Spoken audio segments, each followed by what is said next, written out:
Okay, let's do Russia. And it's really easy to conflate the USSR with Russia because Russia controlled the USSR. But in reality, the USSR controlled 92, had 92 different nationalities in it. 112 languages were spoken. Let's take a look at this map. Um, yeah, you had Russians, sure. And the Russians had expanded and taken over huge chunks of this area we call Siberia. But even to this day, it's not densely populated. You can see there's just kind of, maybe the Trans-Siberian Railroad. There's cities around and different rail lines. But it's a lot of open, frozen tundra, it's called. But here, right, where Russia Central is and historical Russia has been, yeah, there was a lot of Russians. But look, there's Ukrainians, there's Belarusians, there's Kazakhs, there's Turkmen, there's Armenians, there's Georgians, there's, we'll talk in a second here about Chechens. You can come on over here and you can find that there are Tunisians, and I don't even know how to say that one. There's a lot. Who are the Icelandic people? Who are all these people? I don't know. I don't know. What is the green?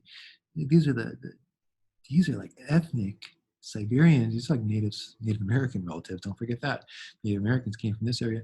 And you have like, oh yeah, don't forget your Baltic states. So these are your Estonians, your Latvians, your Lithuanians, your over here in kind of Eastern Europe, you're going to have your Moldovans. And look, there was a lot of different ethnic people that were all squashed together in the Soviet Union, okay? And after the Eastern European, well, really, the guy who does it is Gorbachev. In 1985, Mikhail Gorbachev is elected leader of the Soviet Union. And look, he's communist and believes in communism, but he sees the Soviet Union not doing well. And he decides he's going to make changes, just like Brezhnev did and Khrushchev. But his changes will be called perestroika, or restructuring, and glasnost, which means openness. Okay.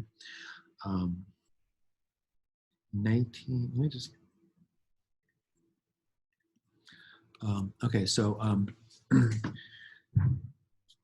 with these moments, and look, we got to give some credit to Ronald Reagan.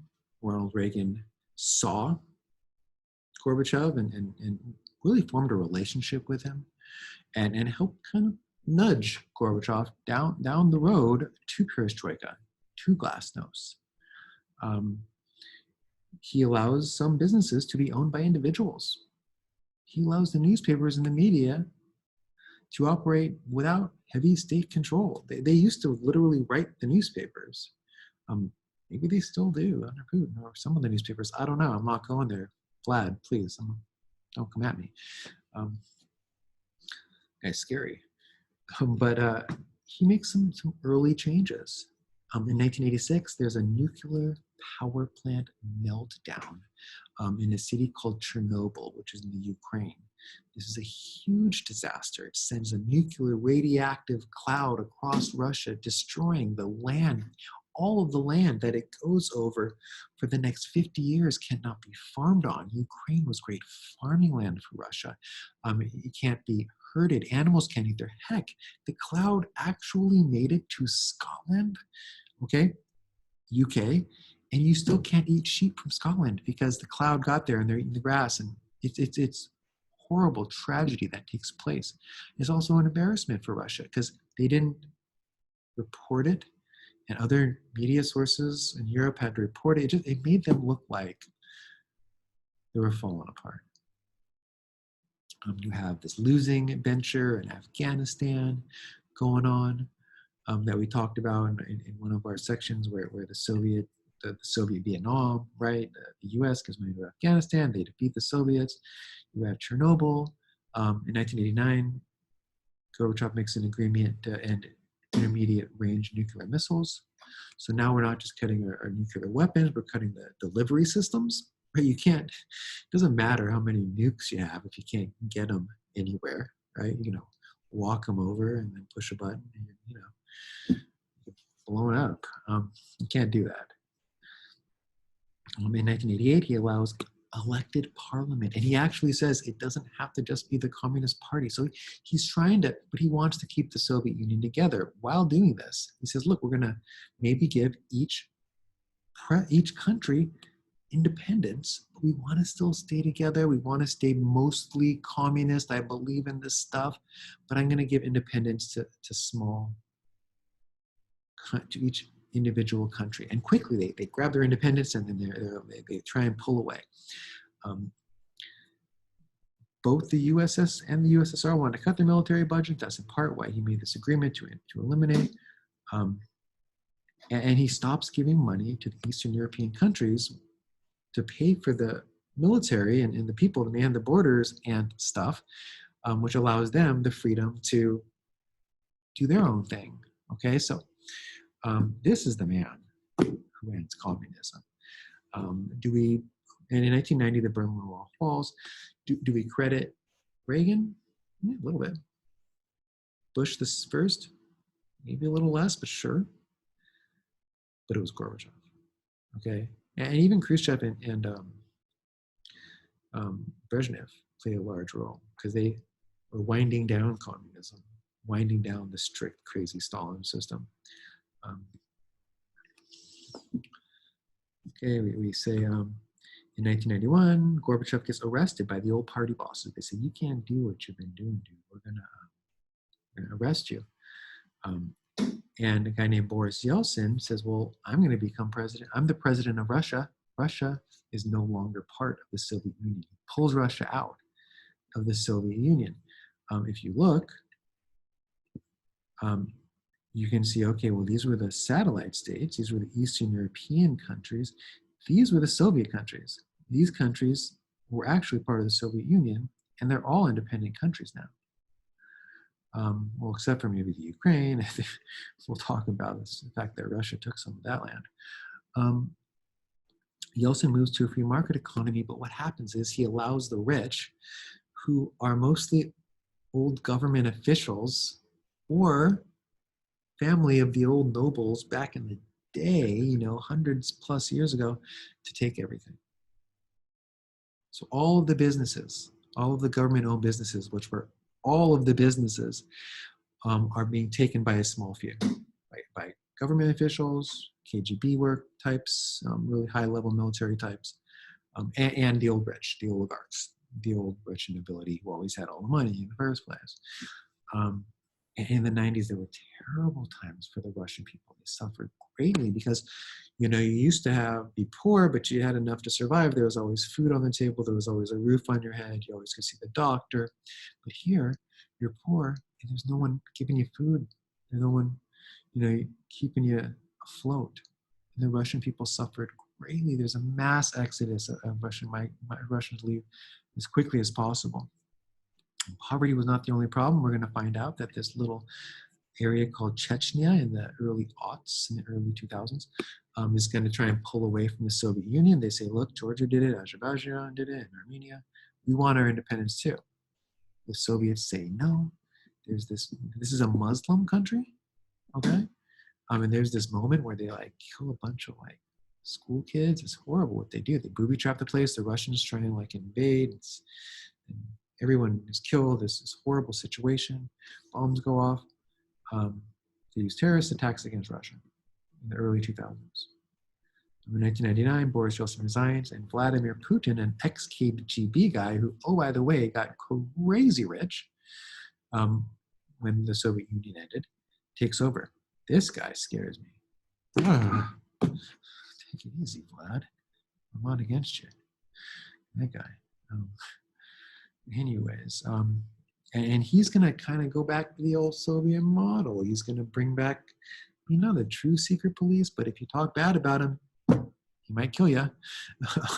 If you're a media type, not if you're a regular guy. Not like me, Vlad. I live in LA. But if you're if you're a media type and you talk bad about him, he might kill you. If you're part of the opposition party who talks bad about him, he might kill you. You might end up dead. Don't mess with Vladimir Putin.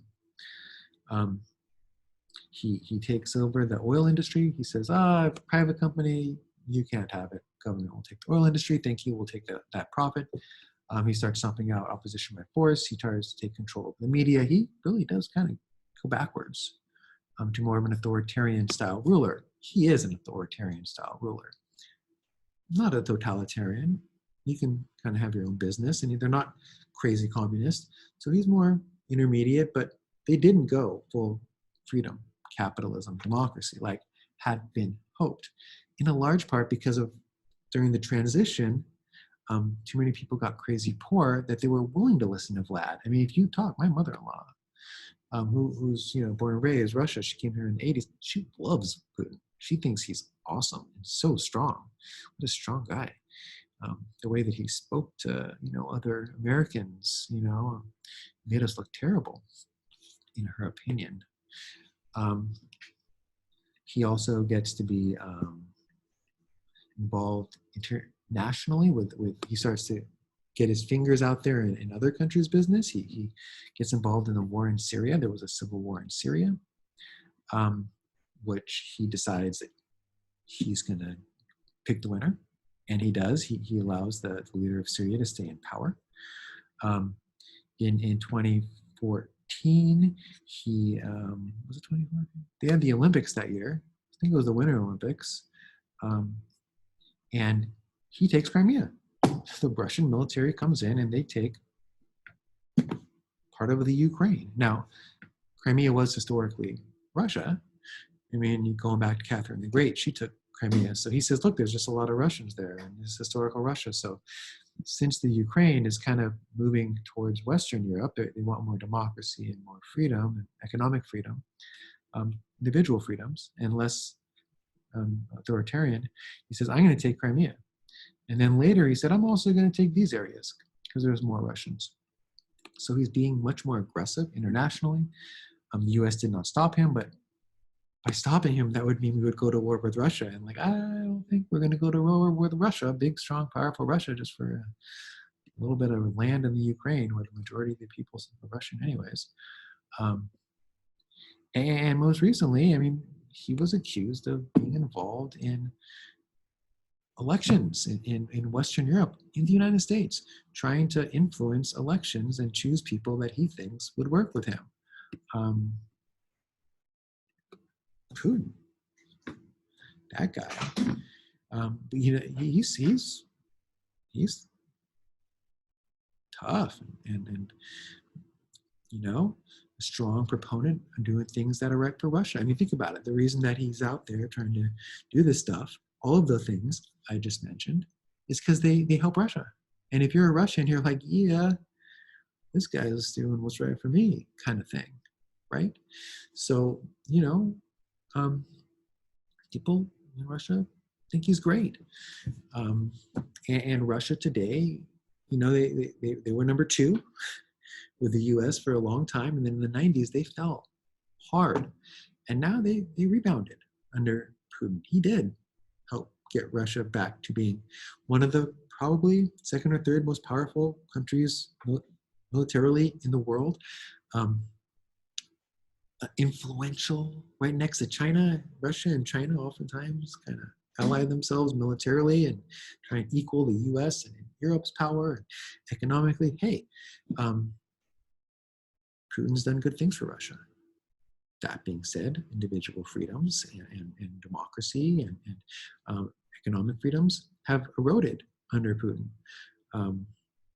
And they're more of an American rival now, where there were hopes, I think, at one point that America could be buddies with Russia. So